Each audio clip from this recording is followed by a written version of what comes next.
nation's attention on gun violence. Once again, our eyes are on the Texas state capitol. A very good evening to you. I'm Jennifer Sanders. And I'm Daniel Marin. Today, a growing group of Democratic lawmakers joined Uvalde victim families pushing for new restrictions to save lives. Now, one bill unveiled today would require background checks for anyone who wants to purchase more than 200 rounds of ammunition at once. And sellers would have to log those purchases in a new state database. In Uvalde, police found more than 1,600 rounds of ammo on the shooter. Another bill would require IDs to purchase ammunition, making it a misdemeanor to sell ammo to someone under the age of 18. A third bill would require gun owners to have liability insurance, with exceptions for military and on-duty officers. And lastly, a proposal to require all firearms to be properly stored and secured. KXAN's Monica Madden looks at the reality about trying to get this passed in a state like Texas. It's very hard to be here nearly 5 years later. Nearly 5 years after the Santa Fe, Texas school shooting, and on the 5th anniversary of the Parkland, Florida school shooting. We still await justice. Santa Fe still awaits justice. Parkland still awaits justice. Painful anniversaries for the families of the victims. They promised us Uvalde would not happen. They said they had fixed the problems.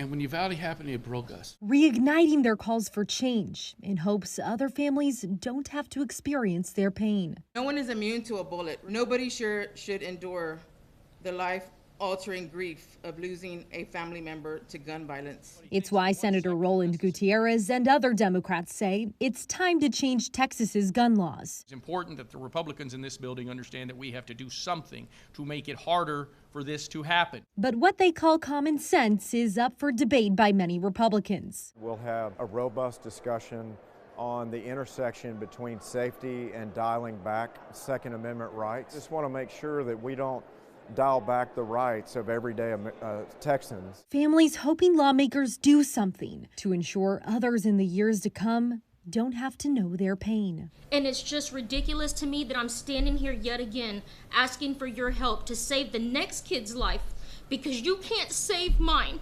Monica Madden, KXAN News.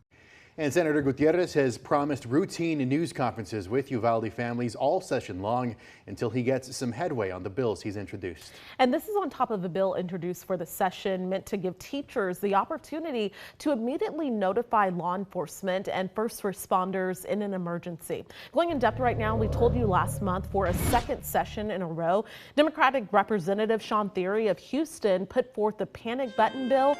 Both Florida, New York, and New Jersey have adopted similar laws. And last session, it passed the House but died in the Senate.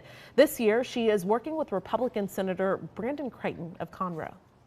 I couldn't imagine one of us that doesn't put school safety at the top of the list for our priorities and what we'd like to see accomplished. Alyssa's law at the top of the list, making sure our schools are equipped with the technology that they need to make sure that adequate response is early.